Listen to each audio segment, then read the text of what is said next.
Subscribe to Dr. Nightmare Channel now.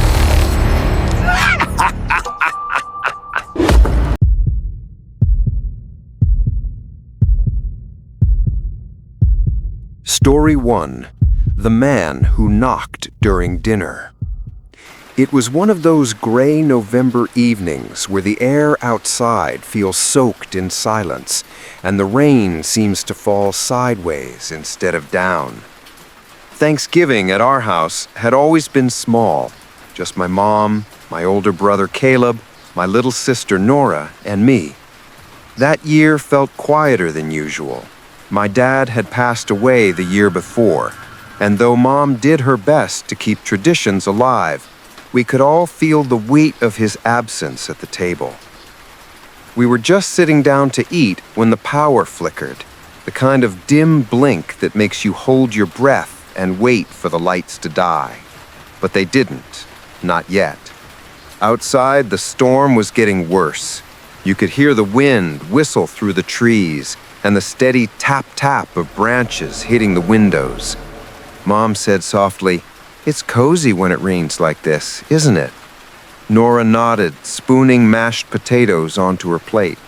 Caleb turned up the football game on his phone since the cable had gone out.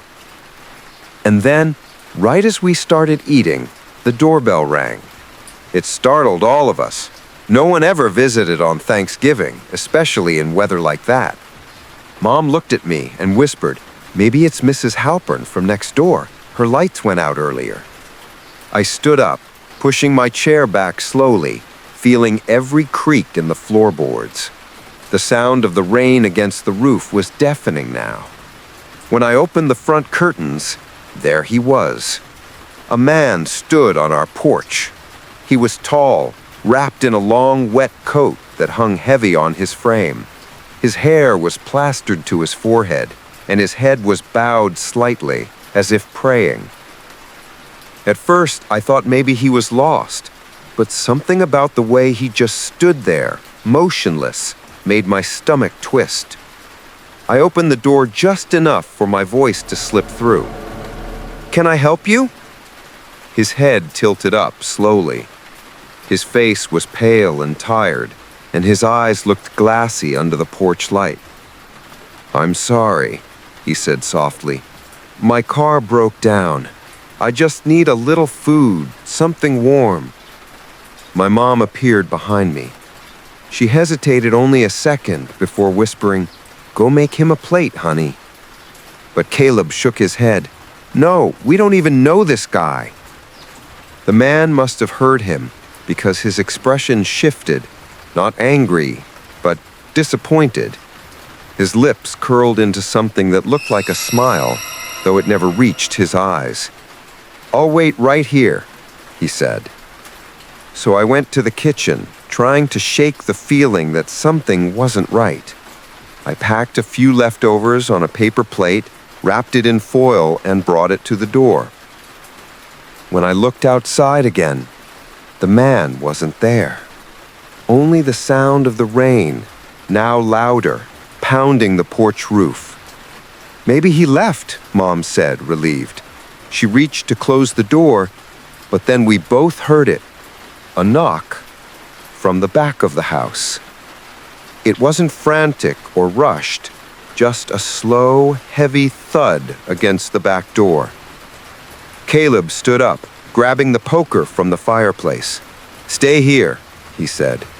He went through the kitchen toward the sound, while Mom tried to calm Nora down. I followed him quietly, my heart pounding so hard I could barely hear my own breathing. The back door's glass window was fogged from the warmth inside.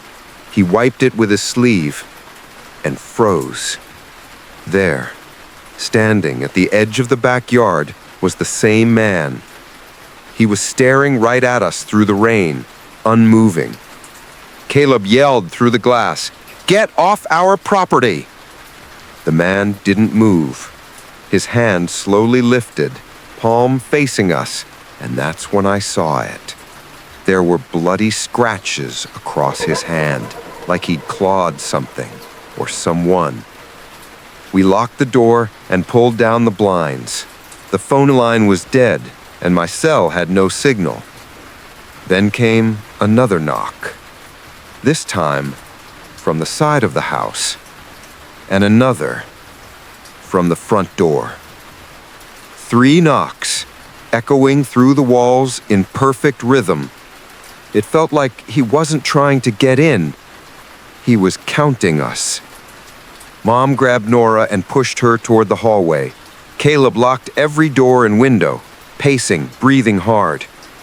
When the lights finally went out, the only glow came from the fireplace, flickering shadows across the living room walls.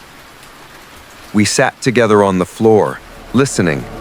The house was silent except for the occasional drip from the ceiling and the low groan of the wind. Then faintly, a whisper from outside the window. "You've got room for one more." Mom screamed.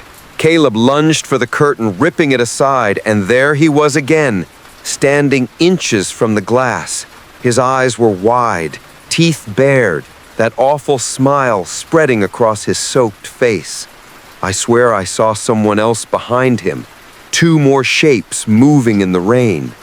Caleb shouted for everyone to run to the basement. As we scrambled down the stairs, the glass shattered behind us. The next few minutes were chaos. Footsteps above, voices, the sound of something heavy dragging across the floor. Then, silence. We waited in the basement, holding each other, until we finally saw the red and blue flash of police lights through the tiny basement window. They found the house empty, doors open, rain pouring in. But the officers said something that made my blood run cold. They only found 1 set of footprints in the mud outside. 1, even though we'd seen 3 figures moving through the rain. The food plate I had made was still there on the porch, untouched, but there was something carved in the wooden step beside it. 3 words, shaky and uneven, written with what looked like blood. Story 2. The Caller Who Knew Too Much. Thanksgiving had always been my mom's favorite holiday. She said it was the one day when everyone had to stop pretending that time wasn't pulling us all apart. This year, she decided to host the family dinner at her place in Bridgerton, Vermont, a small mountain town where autumn overstayed its welcome, and the smell of pine smoke always lingered in the cold air. The house was warm and filled with the smells of roasted turkey, garlic mashed potatoes, and pie crust. And for a few fleeting hours, everything felt simple again. Laughter, wine, soft music playing from an old radio that kept losing its signal in the storm. It should have been a perfect night. But the first text came just before dessert. I was sitting near the window, scrolling through my phone, when an unknown number appeared on my screen. The message read, "You look beautiful in that red sweater." At first, I laughed, assuming it was a wrong number, but then I froze. I hadn't posted any photos that day, not online, not anywhere. I glanced toward the window, but all I saw was my reflection in the glass and the faint glow of candlelight. The storm outside swallowed everything beyond that. Mom noticed my silence. "Something wrong?" I shook my head. "No, just spam." But my heart wouldn't slow down. A few minutes later, the phone buzzed again. "You shouldn't have parked in the street. You're blocking my view." The words made my skin crawl. I turned toward the window again, this time stepping closer, and for just a split second, through the rippling rain, I thought I saw a face. Not a clear one, just the faint outline of someone standing beneath the streetlight, watching. Dad joked that it was probably a nosy neighbor, but the laugh didn't sound real. Dinner went on, but my phone wouldn't stop buzzing. Every message came from a different number, no name, no profile picture, and each one mentioned something specific. You always pick at your food when you're nervous. Tell your mom the turkey's dry. Stop looking out the window, I can see you. That last one hit me like a slap. I set my phone face down, trying not to shake. When it rang, an unknown caller this time, everyone at the table jumped. Dad picked it up, putting it on speaker, maybe to prove it was just some prank. "Hello?" he said. For a few seconds, there was only static. Then a man's voice, calm, almost friendly. "Why'd you change your hair, Emma? I liked it better last year." My stomach dropped. No one called me Emma except one person, Tyler, a guy I had met online months ago. We never even went out. After a few creepy messages, I blocked him on everything. I hadn't heard from him since, until now. Dad hung up immediately and said he was calling the police, but the signal dropped as the wind howled and lightning flashed outside. That's when we heard the knocking. Slow, heavy, right at the front door. Mom whispered, "Don't open it." Dad grabbed the kitchen knife. We all stood there frozen as the knocking turned into pounding, louder and faster, until suddenly it stopped, and the phone buzzed again. "You shouldn't have ignored your guests." My breath caught in my throat. The back door creaked. We turned as one, and through the window in the kitchen, we saw a shadow, tall, unmoving, drenched from the rain. The shape of a man, his face pressed against the glass, his breath fogging the window. He wasn't trying to get in. He was just watching. Dad shouted, "Get out of here!" and lunged toward the door, but by the time he reached it, the man was gone. Outside, the wind had picked up so much that the trees bent and groaned. Lightning flashed again, and there, across the yard by the mailbox, stood the same silhouette, half hidden behind the storm. We shut every curtain and locked every door. The police took 30 minutes to arrive, though it felt like hours. When they finally did, they found nothing. No footprints, no tire tracks, no sign of anyone ever being there. But when I checked my phone again, there was one final message, sent while the police were still talking to us. "You shouldn't have answered. Now I know where you live." I moved out of that town the next week. But sometimes, around Thanksgiving, I still get messages from unknown numbers, new area codes, new words, same voice behind them. And last year, one text came with a photo, taken from behind a car windshield, rain streaking the glass. In the blurred center of the photo, you could see me through the window of my apartment, wearing another red sweater. Story 3: The Lights by Ashwood Lake.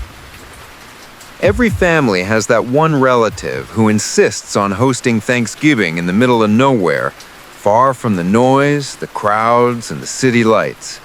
For us, that was my Uncle Roy. He lived by Ashwood Lake, a secluded patch of dark water surrounded by endless pine trees and dirt roads that wound like veins through the forest. The drive there always felt longer than it should have been, the air colder, the trees taller, and the silence somehow heavier, like even the birds avoided that place once the sun went down.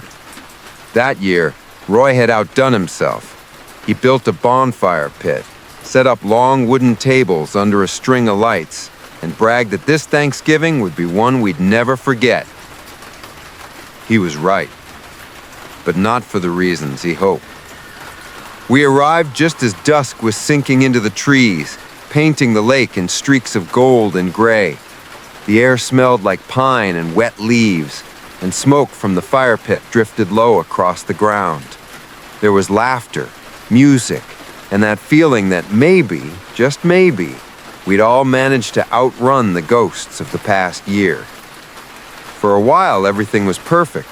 We ate, we drank, We told stories, and the sound of our voices echoed softly over the lake, like the world was holding its breath just to listen.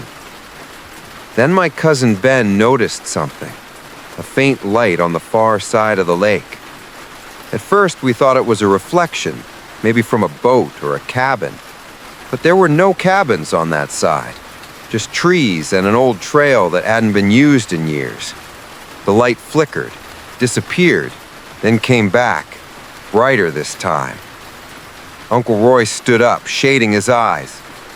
"Probably some kids camping out," he said, though his voice carried the kind of uncertainty that made my stomach tighten. The rest of us laughed it off, and eventually the light faded. But I couldn't stop glancing toward that stretch of darkness across the lake, where the tree lines swallowed everything whole. By the time we were packing up leftovers, the temperature had dropped sharply. The string lights flickered, and the fire hissed as the first few snowflakes began to fall. That's when we heard the screaming. It came from across the lake, high, thin, and distant, carried on the cold wind like a cry for help that didn't belong to any human throat. Everyone froze. Ben whispered, "Did you hear that?" The scream came again, longer this time, echoing through the trees. Roy grabbed his flashlight. "Stay here," he said. "I'll check it out." But no one let him go alone. My dad, Ben, and I followed him down the slope toward the dock, flashlights trembling in our hands.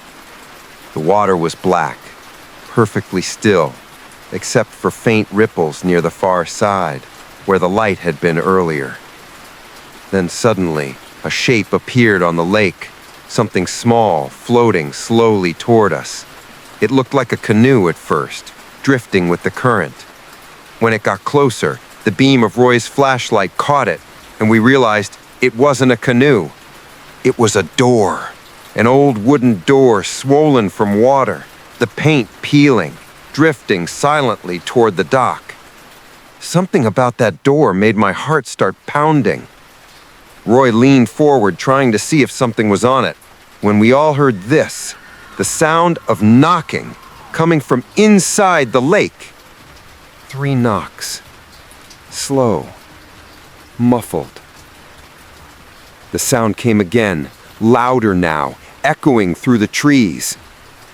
Then all of a sudden, the string lights behind us went out, plunging the entire yard into darkness.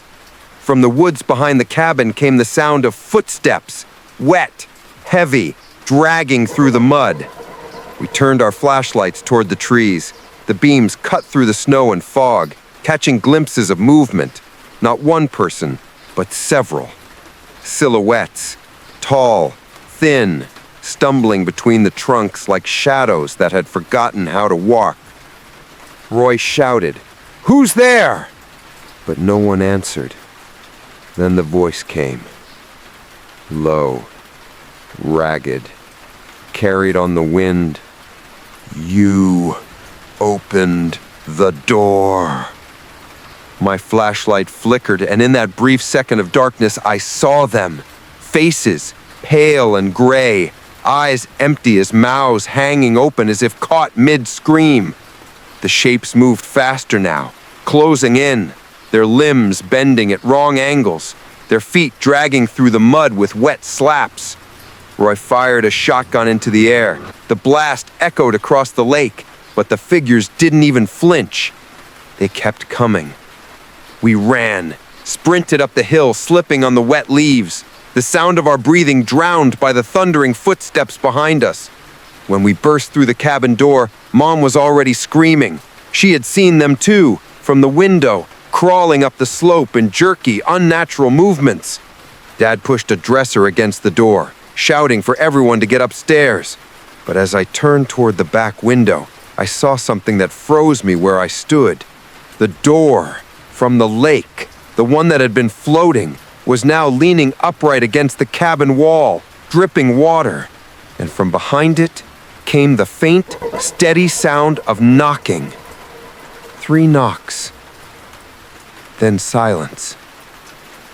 We didn't sleep that night. The police came the next morning, but the woods were empty, the lake still. They said we probably saw reflections or shadows in the fog, but when the sun rose and the mist lifted, we saw something on the shore across the lake. Footprints. Hundreds of them, leading out of the water and into the trees. The door was gone. Uncle Roy sold the cabin that spring, and no one ever went back. But sometimes, when the weather turns cold and the air smells like wet leaves, I swear I can hear it again, faint, distant.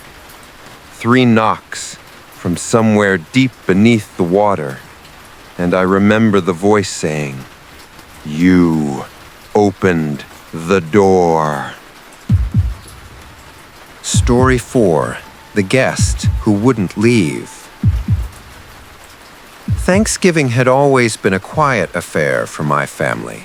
Just me, my husband Daniel, and our daughter Lily. But that year was different. After losing my mother in early spring, the house felt emptier than ever, and Daniel suggested we invite my estranged brother, Aaron, whom I hadn't seen in over 10 years.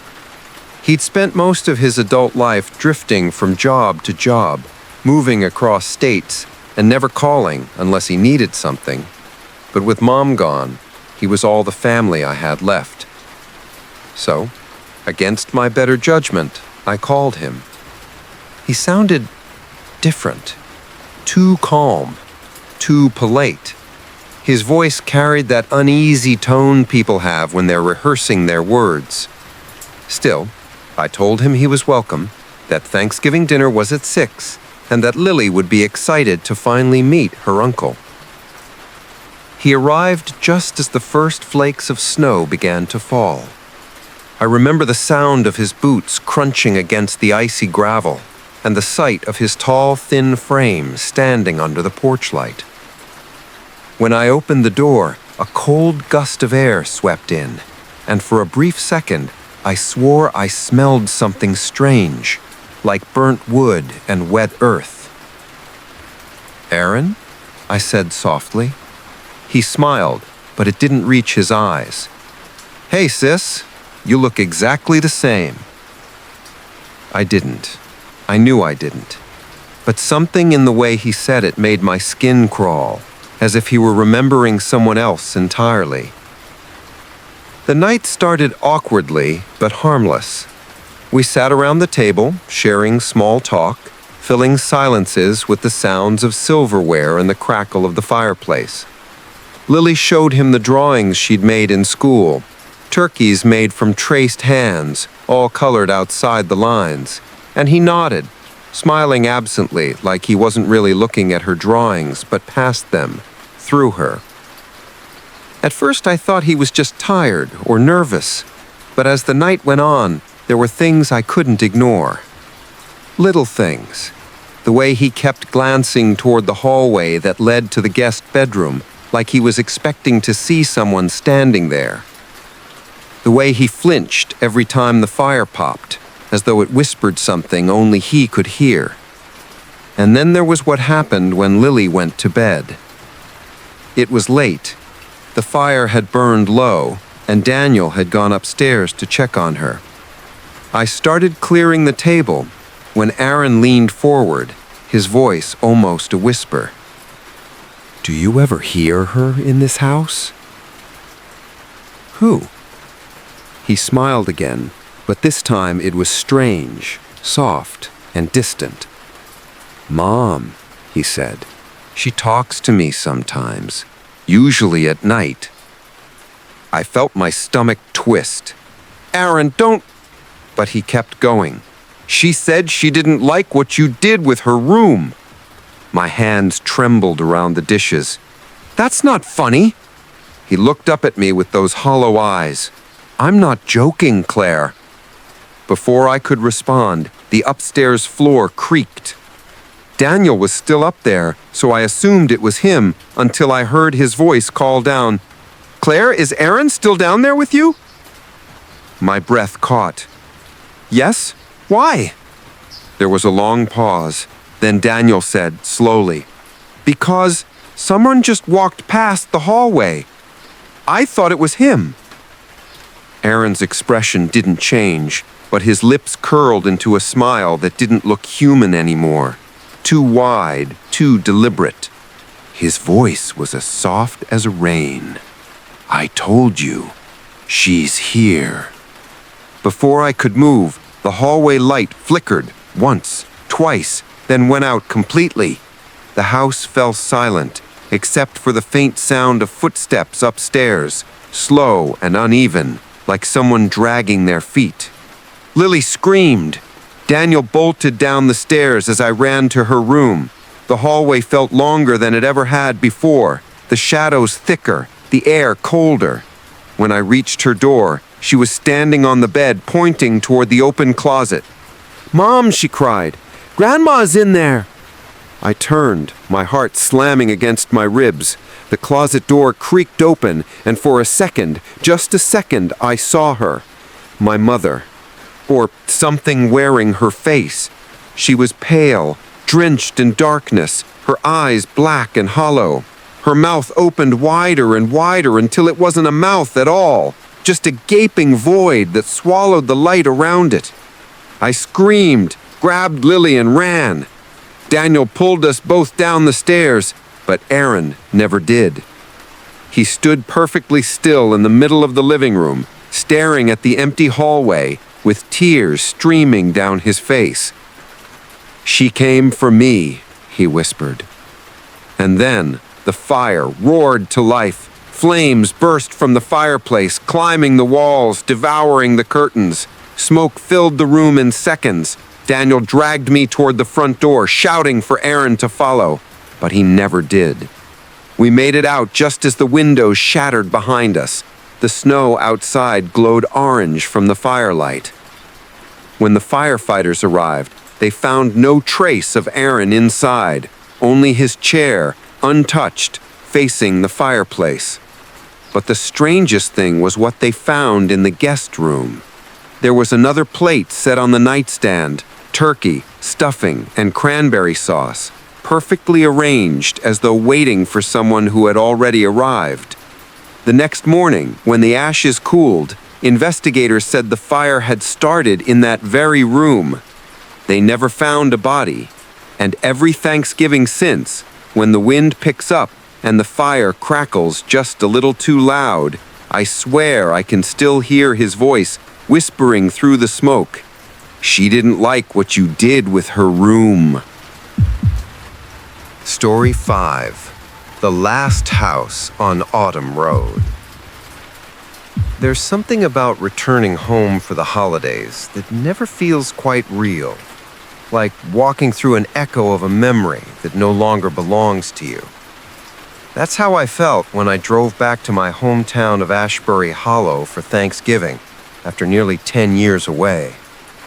The town hadn't changed much.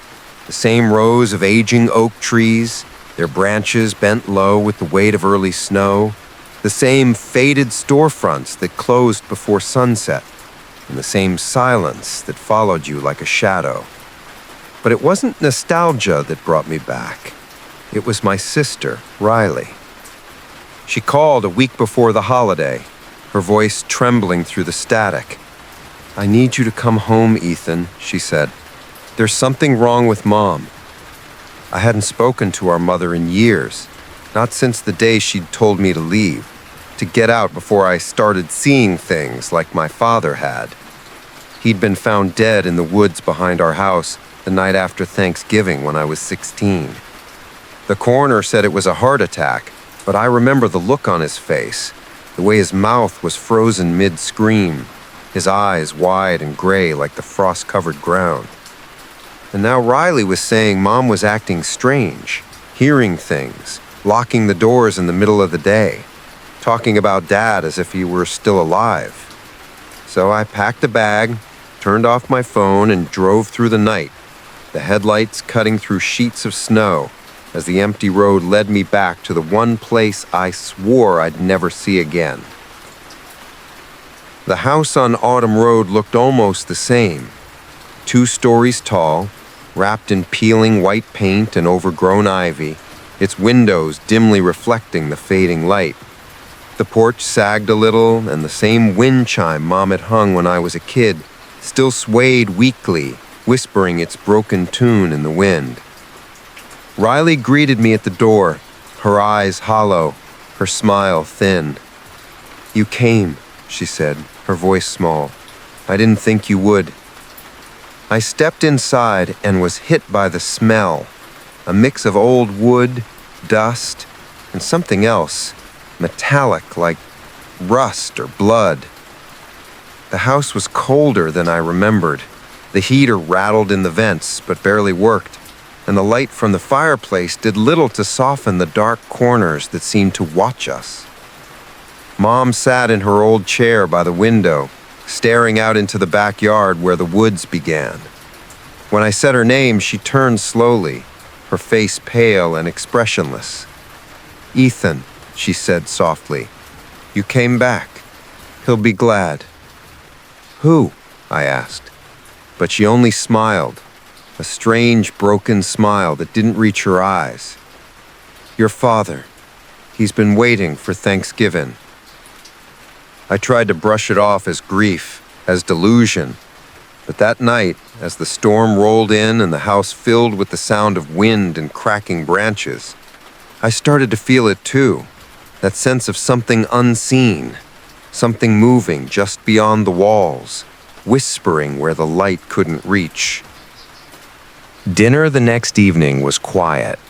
Riley set the table, Mom sat at the head, and for the first time in years, the old dining room looked almost alive. Candles flickered in the dark, casting their trembling glow across the plates, and the scent of roasted turkey mixed with the cold air leaking through the windows. For a moment, I thought maybe things would be okay. But then, Mom said, "We should save a seat for your father." I froze mid-bite. "Mom, please." She turned sharply toward me, her voice trembling but firm. "He always sits there." She pointed to the empty chair at the end of the table. "Every year he comes back for dinner." Riley lowered her eyes, and I realized she'd set the extra plate without even thinking about it, like it was habit. The plate was full, too. Turkey, mashed potatoes, gravy, all perfectly arranged, untouched. The fire crackled. The wind moaned against the windows. Then came the knock. 3 slow, heavy knocks at the front door. Mom's face lit up in a way that made my blood run cold. "Oh, he's here," she whispered, standing. Before I could stop her, she walked toward the door. Riley grabbed my arm, whispering, "Don't let her open it." But Mom already had her hand on the handle. When she pulled the door open, the cold slammed into the house like a wall. There was no one there, only darkness, snow, and the sound of the wind. But then I saw it. Footprints, wet and deep, leading up to the porch and stopping right at the threshold. Mom smiled. "He's inside now," she said. The candles flickered. The air turned icy. And that's when I smelled it, the same metallic scent from before, stronger now, thick and suffocating. Riley shouted that we should leave, but Mom wouldn't move. She just stood there, staring at the empty chair, whispering something under her breath. I followed her gaze and froze. There was steam rising from the plate at the empty seat, like someone unseen was sitting there eating. Then the chair moved. It scraped slowly across the floor, the sound sharp and unbearable. "Dad?" Riley whispered. The room fell silent except for the fire and the wind outside. Then a faint voice, deep, broken, familiar, echoed from the empty seat. "You left me out there, Ethan." The world seemed to tilt. The shadows stretched across the walls, swallowing the corners of the room. "Dad?" I choked. "You're not—" The voice came again louder, shaking the glasses on the table. "You left me to die in the cold!"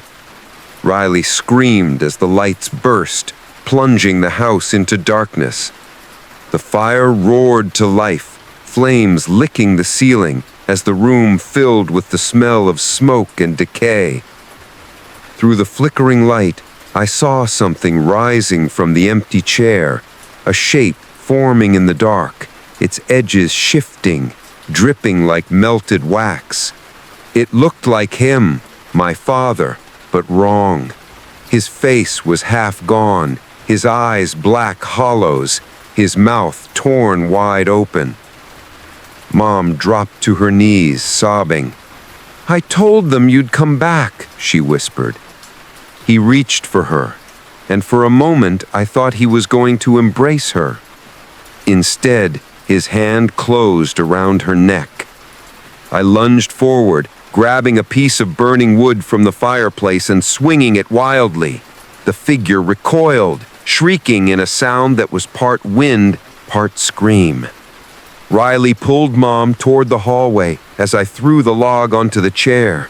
The flames caught instantly, racing up the tablecloth. The smoke filled the house as we stumbled out into the snow. Behind us, through the front window, I saw that shadow still standing at the table, burning, and yet, somehow, it was still smiling. The fire department said it was an accident. Faulty wiring, old house, dry wood. But I know better. We lost Mom that night. They said she never made it out of the living room, though Riley swore she saw her walking out behind us. No one believed her. I moved to the city, far away from Ashbury Hollow. I don't go home anymore, not even for holidays. But sometimes, when the wind howls through the buildings, I swear I can still hear the sound of knuckles against wood.